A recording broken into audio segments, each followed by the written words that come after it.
Hola y bienvenidos a esta exploración a fondo de la seguridad minera en Chile.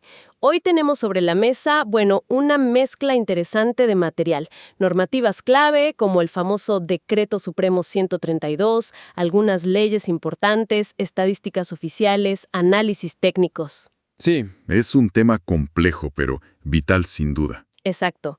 Y fíjate que hay una paradoja interesante. Aunque Chile ha logrado reducir muchísimo los accidentes mineros, hablamos de cifras impresionantes, ¿no? Entre un 80 y 88% menos desde el año 2000. Un avance enorme, sí. Pero el riesgo sigue ahí.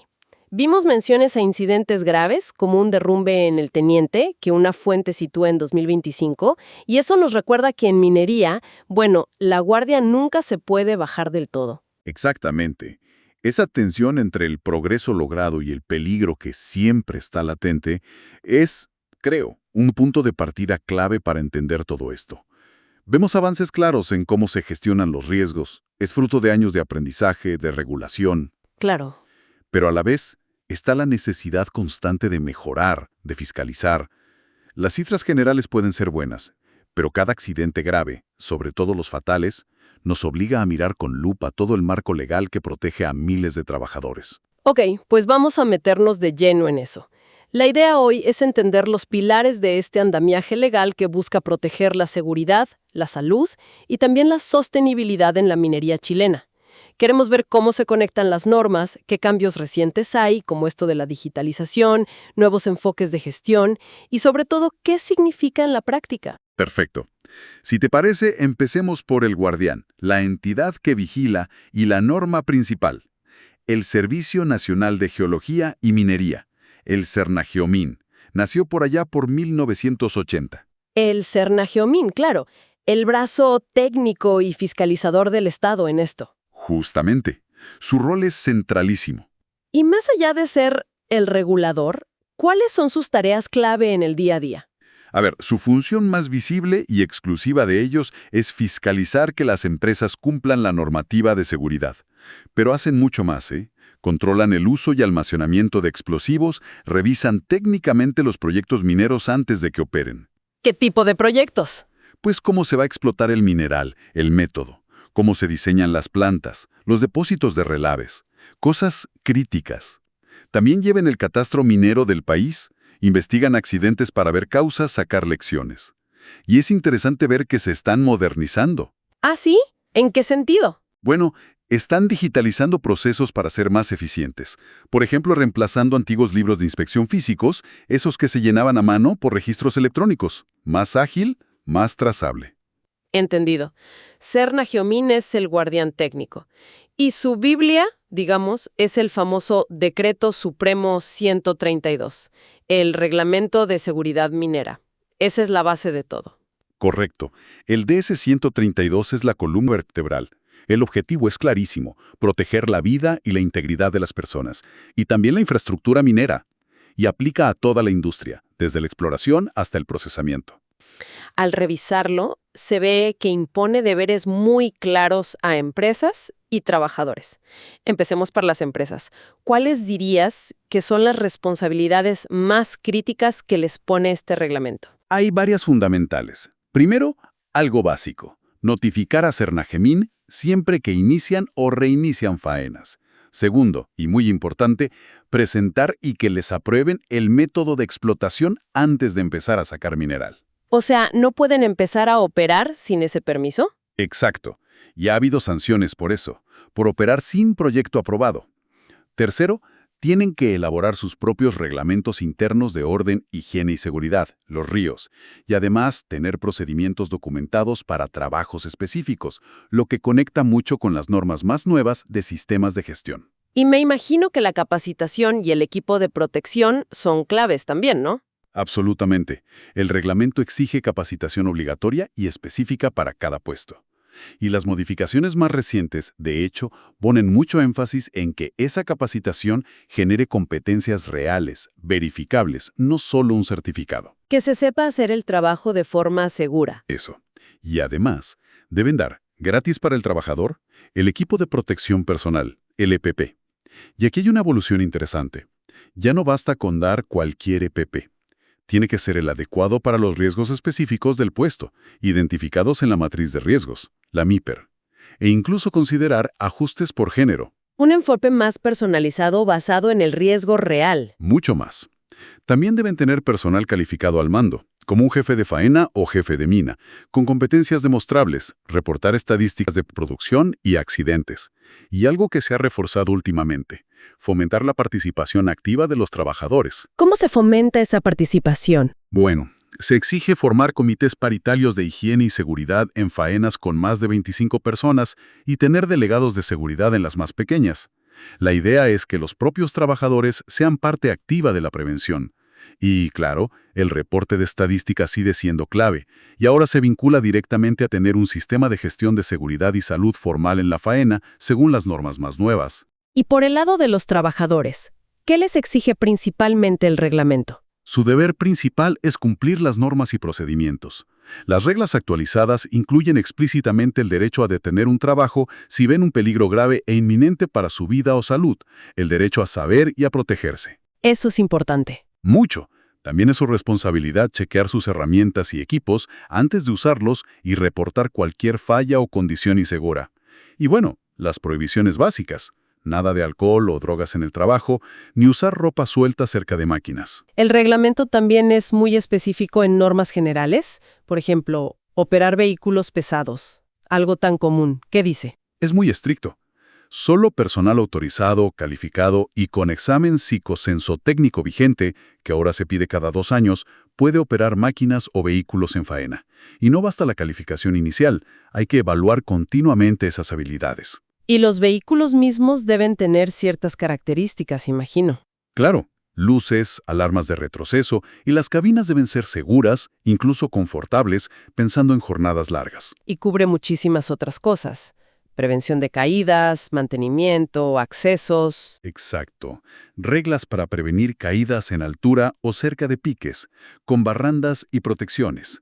Planes de mantención rigurosos para equipos críticos, siguiendo pautas del fabricante. Que los caminos y salidas de emergencia estén despejados, señalizados, en buen estado.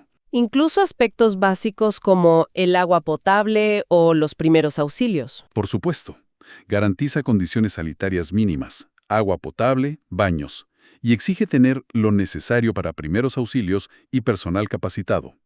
De hecho, las modificaciones más recientes integran esto en un plan general de emergencia mucho más completo que cada faena debe tener y practicar. Antes había un capítulo ambiental. ¿Eso cambió? Sí, gran parte de lo ambiental ahora se rige por leyes específicas de medio ambiente, aunque el control de emisiones y residuos dentro de la faena sí sigue siendo parte del reglamento general. Bien, tenemos el panorama general. Serna-Gyómin y el DS-132. Pero ahora viene lo interesante. Las estadísticas. Mencionamos la gran reducción. Pero si miramos de cerca, ¿dónde siguen los problemas? Es una imagen con luces y sombras, como decías. La reducción global es un logro enorme. Pero las fatalidades, aunque menos, siguen ocurriendo. Y los datos, tanto históricos como los más recientes que manejamos, muestran patrones claros. ¿Cuáles son esos patrones? La causa número 1 de accidentes fatales, históricamente, y sobre todo en pequeña minería, es ser golpeado por roca, desprendimientos. Otras causas importantes son las caídas de altura y los accidentes con vehículos o equipos motorizados, que pesan más en la gran y mediana minería. Y los relacionados con explosivos también figuran. ¿Y hay lugares o tipos de faena más riesgosos? Sí, los datos muestran consistentemente que las minas subterráneas concentran la mayor cantidad de accidentes fatales. Por ejemplo, en cifras que se citaban para 2025, la mayoría de las muertes ocurrieron bajo tierra. Entiendo. ¿Y geográficamente? Si miramos los últimos años, las regiones del Norte Grande, Antofagasta, Atacama, Coquimbo, suelen liderar las estadísticas. Y un punto importante siempre es ver la distribución entre trabajadores propios de la minera y los de empresas contratistas. A veces ahí se ven diferencias. Entonces, si los riesgos son tan distintos, ¿cómo adapta el DS-132 las exigencias a cada realidad? Subterránea, rajo abierto, plantas. Esa es justamente la clave de su estructura. El reglamento dedica títulos enteros a normar las operaciones según su tipo, porque los peligros son muy diferentes. Por ejemplo, para la minería subterránea, donde como vimos hay más fatalidades, las exigencias son muy estrictas. ¿Cómo cuáles? Pues se obliga a tener al menos 2 vías de comunicación independientes con la superficie para labores grandes. Una lección aprendida de tragedias como la de la mina San José. Claro, para tener una ruta de escape alternativa. Exacto. La ventilación es otro punto crítico. Cómo diseñar los circuitos de aire, hay que aprobar formalmente el proyecto de ventilación. Y los refugios mineros, esos cuartos seguros para emergencias, ahora tienen que dar una autonomía mucho mayor. Se habla de 96 horas, y con estándares más altos. Imagino que el control de gases y la estabilidad del terreno también son cruciales bajo tierra. Fundamentales.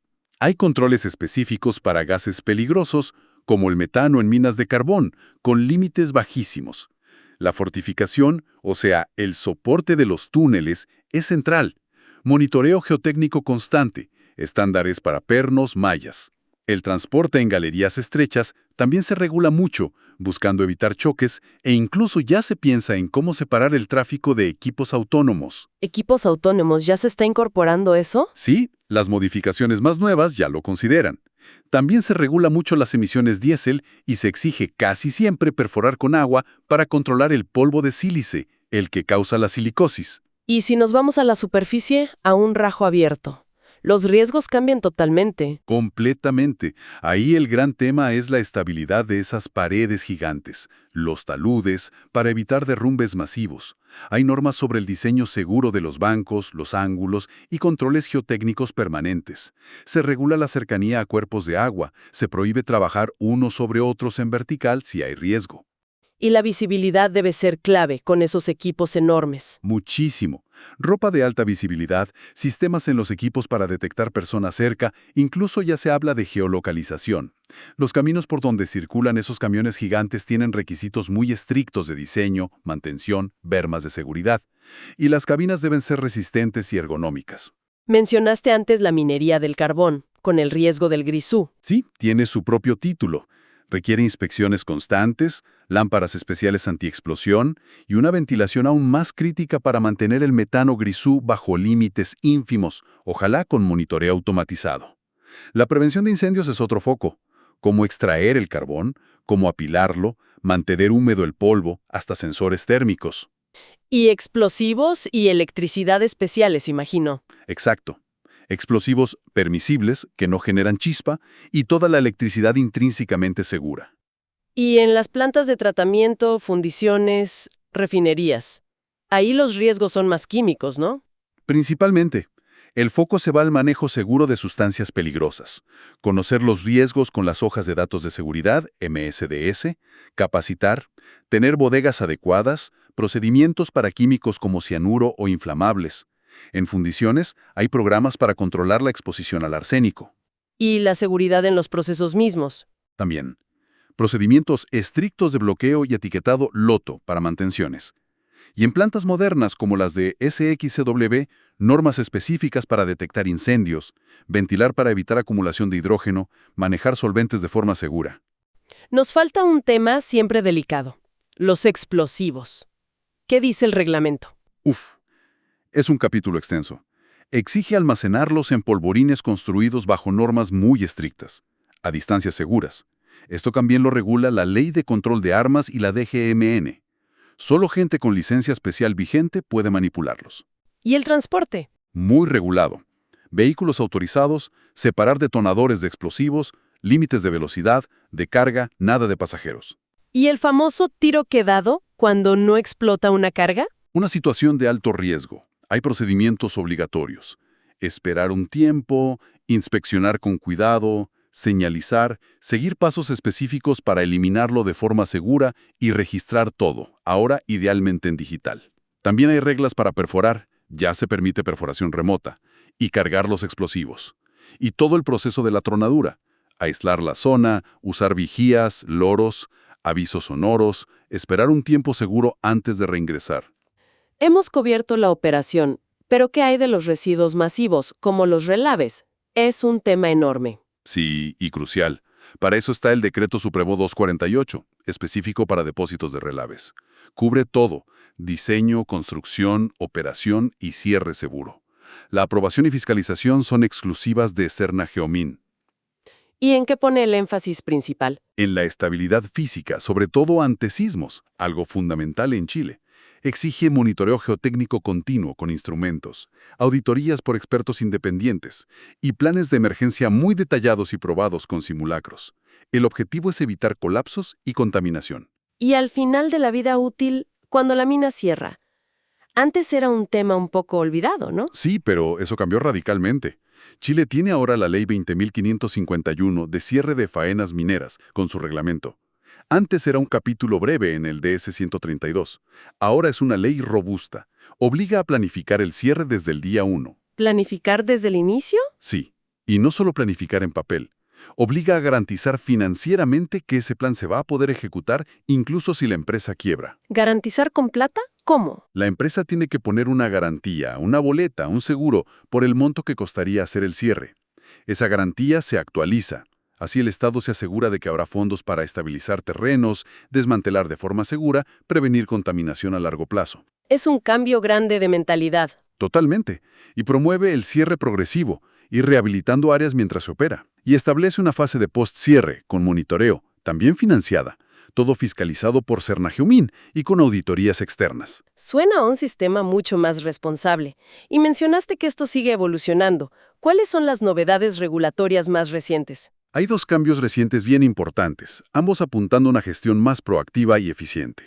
Primero, el Decreto Supremo 44, que según las fuentes está vigente o por estarlo, como DS 44-2025. Este moderniza la gestión preventiva, reemplazando normas anteriores. ¿Qué exige principalmente? Que toda faena tenga un sistema de gestión de seguridad y salud en el trabajo, SGSST, formal y documentado.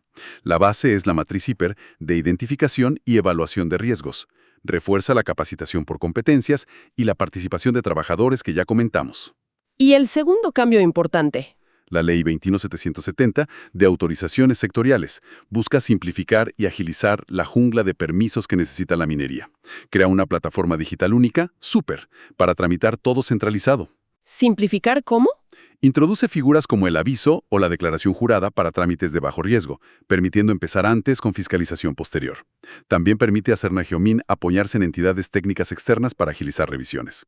Incluso modifica la ley de cierre, haciendo el plan de cierre un permiso más dinámico y creando un proceso simplificado para faenas pequeñas. Ahí la ley marco es la 16.744 del Seguro contra Accidentes del Trabajo y Enfermedades Profesionales.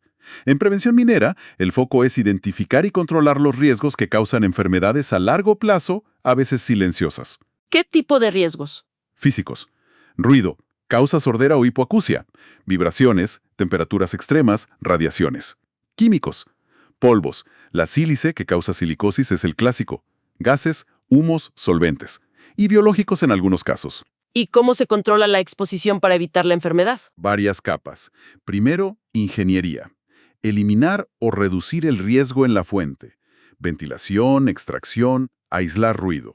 Segundo, si no basta, el EPP adecuado. Protectores auditivos, respiradores, bien seleccionados para el riesgo y la persona. Y tercero, la vigilancia médica. Exámenes periódicos para detectar a tiempo cualquier problema. ¿Y qué enfermedades se reconocen? La lista oficial incluye silicosis, hipoacusia, dermatitis, intoxicaciones, algunos cánceres laborales, problemas musculoesqueléticos, e incluso ya se reconoce el impacto en la salud mental por el trabajo. Con todo este entramado de reglas, volvamos a la realidad. ¿Qué nos enseñan los accidentes que han ocurrido sobre cómo funciona o falla todo esto? Los casos emblemáticos son lecciones duras pero necesarias. El de la mina San José en 2010 fue un ejemplo trágico de fallas múltiples. Problemas en la aprobación y fiscalización del método de explotación. No había segunda vía de escape habilitada como pedía la norma. Se ignoraron advertencias previas sobre inestabilidad. Una cadena de incumplimientos. Y el caso del teniente que mencionamos al inicio. Ese incidente, según la fuente, habría mostrado debilidades en inspecciones de rutina y, quizás más crítico, en la preparación y efectividad de los protocolos de emergencia.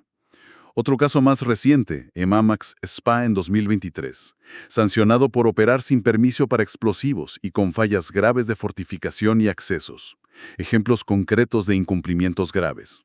Incluso más atrás, en el carbón, la explosión en Schwager en 1994 se ligó a fallas de ventilación e inspección, cosas muy reguladas. Y con los relaves, el DS-248 busca justo prevenir colapsos como los del pasado. Hasta el socavón de Alcaparrós en 2022, aunque no fue accidente laboral directo, activó todos los mecanismos de la ley de cierre y la normativa ambiental. Entonces, resumiendo, ¿qué concluimos? Parece que Chile ha construido una red regulatoria bastante completa y que sigue evolucionando, ¿no? Así es un marco legal robusto que intenta abordar la seguridad minera de forma integral. Operación, salud, medio ambiente, cierre responsable. La tendencia es clara. Modernización, gestión proactiva de riesgos como impulsa el DS-44, usar tecnología para agilizar y fiscalizar mejor, Ley 21.770, Super, y basar exigencias en el riesgo real. Pero claro. Ninguna ley funciona sola. Exacto. Ninguna ley funciona si no se cumple y se fiscaliza bien. Y ahí están los desafíos, imagino. Sin duda. Los desafíos siguen siendo asegurar una fiscalización efectiva, oportuna, con recursos, en un sector tan vasto. La supervisión de empresas contratistas que hacen mucho trabajo riesgoso es otro punto crítico. Y lograr que estas normas, a veces pensadas para la gran minería, se apliquen de forma realista y efectiva en la pequeña minería, con sus propias realidades. A raíz cerrando, queremos dejar una reflexión. La minería, como tantas industrias, va hacia la automatización, operación remota, inteligencia artificial. Tecnologías que ya empiezan a aparecer en las normas, como mencionaste con los equipos autónomos o la perforación a distancia. Sí, es una tendencia imparable. La pregunta que dejamos abierta es, ¿cómo creen que esta revolución tecnológica va a cambiar nuestra idea de lo que es un lugar de trabajo seguro en la minería del futuro?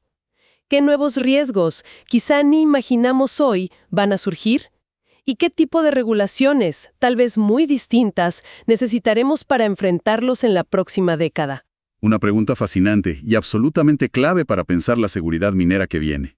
Con ese interrogante, les agradecemos por acompañarnos en esta inmersión profunda en la seguridad minera chilena. Ha sido un gusto. Hasta la próxima.